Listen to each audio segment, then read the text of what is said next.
The Cyclones' quest for the Cup will require a Game 6 now on home ice against the Comets in Round 1. Hey everybody, I'm Andrew Mossbrooks, and Cincinnati had the opportunity to close out Round 1 and start back here at Heritage Bank Center a little bit later in the week to begin the second round. The Cyclones are going to kick off 2023 at Heritage Bank Center on Throwback Night, and there's going to be a big crowd on hand as they get set to host the Wheeling Nailers. Alongside Braden Ramsey, I'm Andrew Mossbrooks, and Braden, what a way to end 2022. I mean, this team, every time you think they might be out of it, they find a way, and they pulled off an overtime victory against Toledo. We're down at ice level talking to Lee Lapede, and Lee, you've quietly put together a 14-point season so far.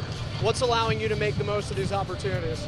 After this, you're playing 5 of the next 6 on the road, so how important is it to put a full 60-minute effort out here at home? Now I'm coming full circle with your conversation.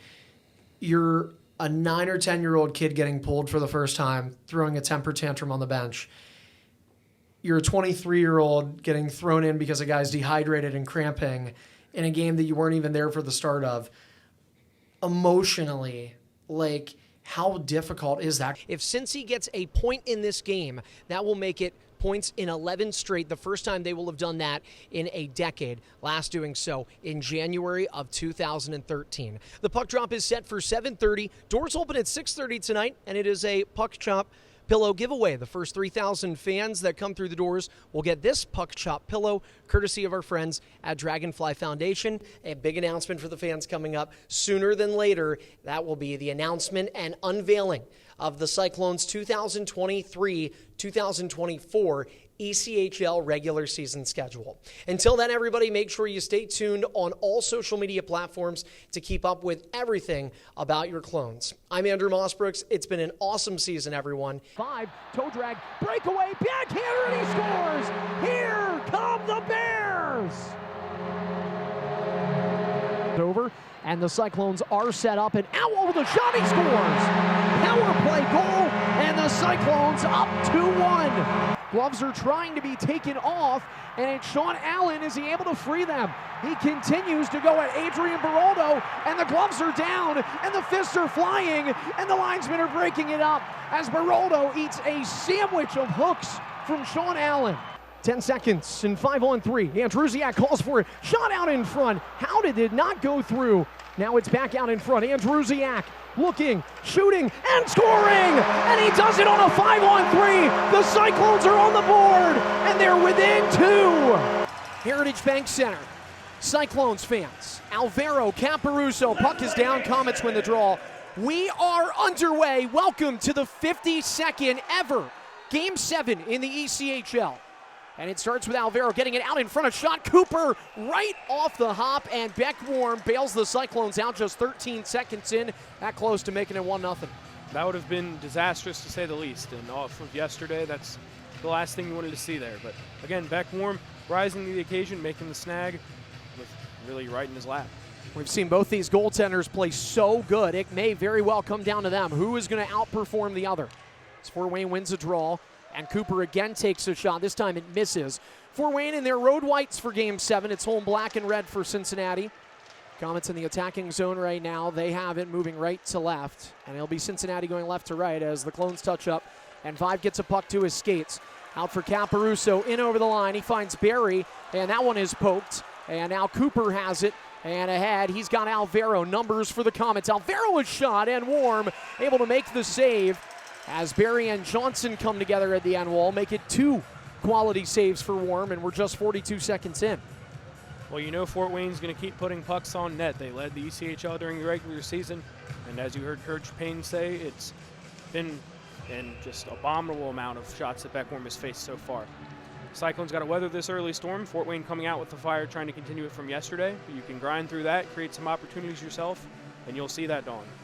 Cincinnati outshot the Comets actually last night, 32-26. And it was just the second time in this series that they have outshot the Comets. And a couple of the games Fort Wayne has had more shots. It's been by a heavy margin. Here's Yoshiro Hirano coasting in and then hauled down by Darian Kelb. The arms stay down. I'm not sure how much we will see those arms remain down in this game. And just based on how this series has gone, nearly 400 combined penalty minutes by both sides. Duff McFalls now. Watch out. He might be the most dangerous player. Takes a shot that Warm turns away, then Rassel a try. Warm also getting a piece of that. And Cairns up for Hirano. Held in by Fort Wayne. And they are going to make wholesale changes as a stretch feed hits Andrusiak's stick, and then he's bumped by Maggio, going back down to the Comet end. Johnson with it. Right out in front is goaltender. A pass from Rimshaw to Bowdens. And Stephen McLean can't settle on the turnover, so this will go deep. Allen guiding it up the wall. Maggio a shot. It's tipped in wide. And here is Jake Johnson rolling it down to Bowdens. Does a good job settling it for Petrozelli out in front. And this one will deflect and land in Orm's vicinity. And right now, an early quick start of getting pucks on net. To your point, Braden, the Comets look like they're going to be gamers here in Game 7. If you're Fort Wayne, with as well as yesterday went for you, you've got to feel like if you can put an early goal in here that you're going to really take the crowd out of this game and deflate the Clones. So not shocking to see that push from them. And again, if you're Cincinnati, you got to weather this storm, find your footing again. There's a reason you won 47 games, like Coach Payne said. There's a reason you had a 21-game point streak earlier this season. You're a top-notch squad. You've just got to get back to that.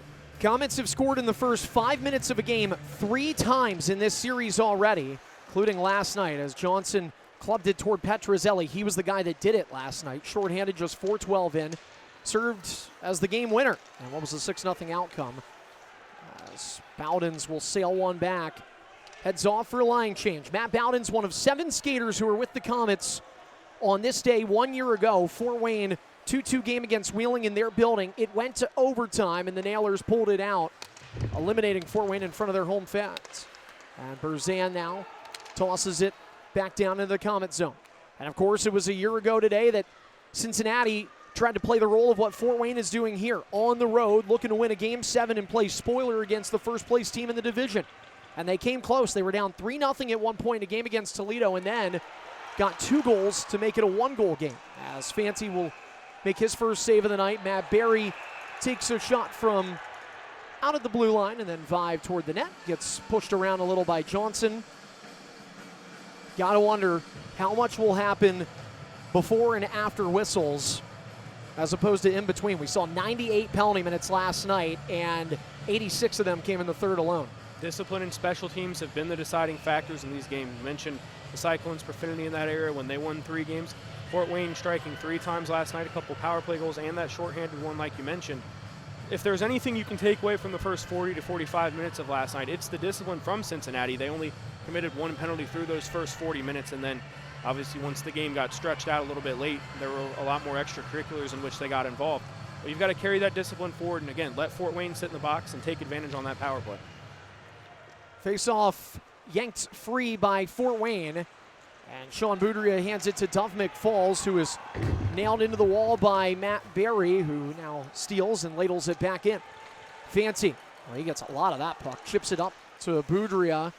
Can't clear it. Duff McFalls tries to help, and it does get muscled out to center, and then he is stepped up on by Barry, who early on, it's subtle, but it's physical. You can tell Barry is ready to go. He's played a lot of playoff hockey, including Kelly Cup Finals action a season ago. Boudria slips this one back to center ice, and Vive will reach for it. Cincinnati's captain, after the Cyclones had been shut out the 3 prior times this season, last night was the 4th, the very next game, the Cyclones would score first, and Justin Vive got all 3 of those, and now Andrusiak has it. Breakaway shot, and Fanti flashing the leather. Each goaltender with a glove save early, and we're only 3:28 in.